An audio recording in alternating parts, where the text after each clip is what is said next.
Good morning, welcome to news analysis. నేను జ్యోత్స్న. డిస్కషన్లోకి వెళ్లే కన్నా ముందు వివిధ పత్రికల్లో వచ్చిన వార్తా కథనాలను ఒకసారి చూద్దాం. తెలంగాణ వార్తా పేపర్స్ చూసినట్టయితే ముందుగా ఈనాడు.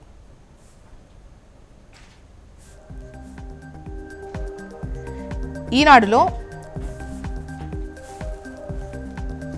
నావీ నైపుణ్యానికి నిదర్శనం ఐఎన్ఎస్ వాగ్సిర్ అంటూ ద్రౌపది ముర్ము మన రాష్ట్రపతి ప్రశంసించిన విషయాన్ని ఇక్కడ హైలైట్ చేస్తూ, స్వదేశీ పరిజ్ఞానంతో తయారైనటువంటి అత్యాధునిక జలాంతర్గామి ఐఎన్ఎస్ వాగ్సిర్లో రాష్ట్రపతి ద్రౌపది ముర్ము ప్రయాణించారు. తద్వారా జలాంతర్గామిలో ప్రయాణించిన రెండో రాష్ట్రపతిగానే కాకుండా తొలి మహిళా రాష్ట్రపతిగా ముర్ము చరిత్ర సృష్టించారు.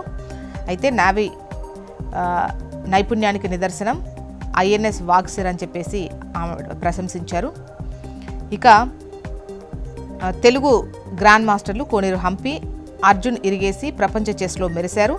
చక్కని ఆటతో ఫిడే ప్రపంచ ర్యాపిడ్ చెస్లో కాంస్య పథకాలు సాధించారు. సో ప్రపంచ ర్యాపిడ్ చెస్లో అర్జున్, హంపి కంచు మోత అంటూ ఈ వార్తనిచ్చారు. ఇక ఇవాల్టి నుంచి అసెంబ్లీ సమావేశాలు ఉన్నాయి కదా, శీతాకాల అసెంబ్లీ సమావేశాలు. సో ఆ వార్తని ఇక్కడ వాడి వేడికి వేళాయే అంటూ వార్తను హైలైట్ చేశారు. తొలి రోజు సభ ముందుకు పలు బిల్లులు, నదీ జలాలపై ప్రధానంగా దృష్టి పెట్టే అవకాశం ఉంది, సన్నద్ధమైన అధికార విపక్షాలు అంటూ వార్తనిచ్చారు. ఇక నేడు అసెంబ్లీకి కేసీఆర్, ముఖ్య నేతలతో బీఆర్ఎస్ అధినేత భేటీ, అసెంబ్లీ నేపథ్యంలో దిశానిర్దేశం. బీఆర్ఎస్ వాదనలను తిప్పికొడదామంటున్నారు సీఎం రేవంత్ రెడ్డి. పూర్తి ఆధారాలతో సిద్ధం కండి, అసెంబ్లీ నేపథ్యంలో అధికారులకు సీఎం రేవంత్ రెడ్డి దిశానిర్దేశం. పాలమూరులో వారు అనుమతి కోరింది 7.15 టీఎంసీలకు మాత్రమే. ట్రిబ్యునల్ తీర్పు వచ్చేలోగా 45 టీఎంసీలను మనం కోరడంలో తప్పేముందని ముఖ్యమంత్రి వ్యాఖ్య. నెక్స్ట్ ఆంధ్రజ్యోతి. ఇక్కడ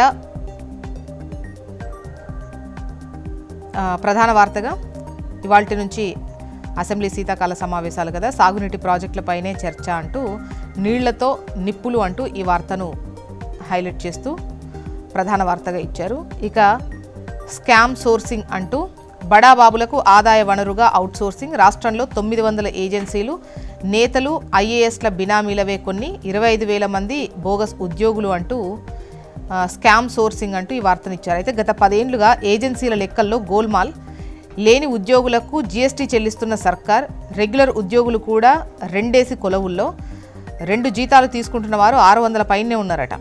జీతాలతో పాటు జీఎస్టీలోనూ ఏజెన్సీల దోపిడీ. నెక్స్ట్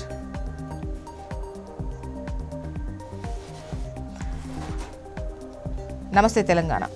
ప్రతిపక్షం ప్రిపేర్, అధికార పక్షం అండర్ రిపేర్ అంటూ నేటి నుంచి అసెంబ్లీ బయట తొడగొట్టి తీరా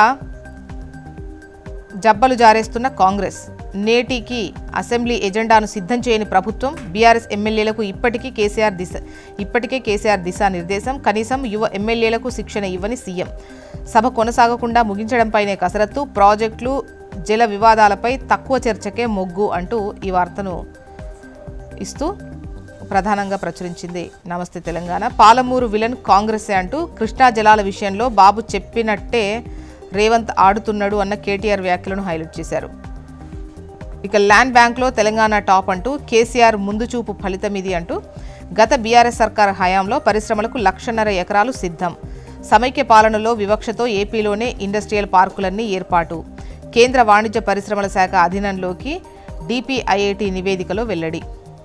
నెక్స్ట్ ఏపీ వార్తా విశేషాలు ఈనాడు.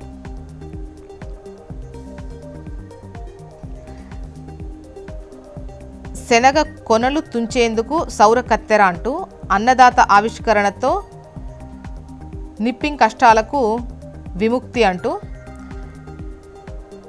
ఈ వార్తనిచ్చారు. కర్ణాటకలోని బీజాపూర్ జిల్లాకు చెందిన 44 ఏళ్ల గిరీష్ అనే రైతు ఈ సోలార్ పవర్డ్ చిక్పీ నిప్పింగ్ మిషన్ను తయారు చేశారు అంటూ శనగ కొనలు తుంచేందుకు సౌర కత్తెర అని ఈ వార్తను హైలైట్ చేశారు.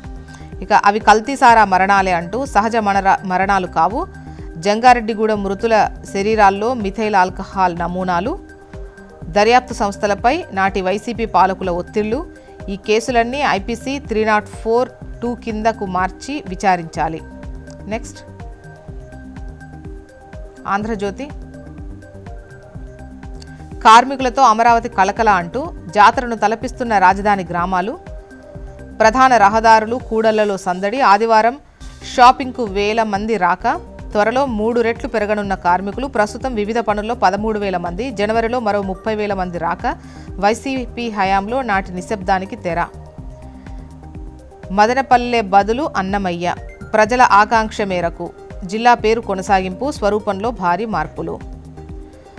మన మద్యమే తాగుతున్నారు. కూటమి ప్రభుత్వ చర్యలతో ఎన్డీపీఎల్కు స్వస్తి.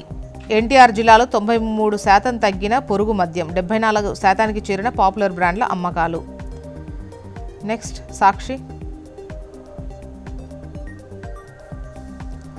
పార్కుల ముసుగులో బాబు పందేరం అంటూ దళితుల భూముల్లో ప్రైవేటు దందా.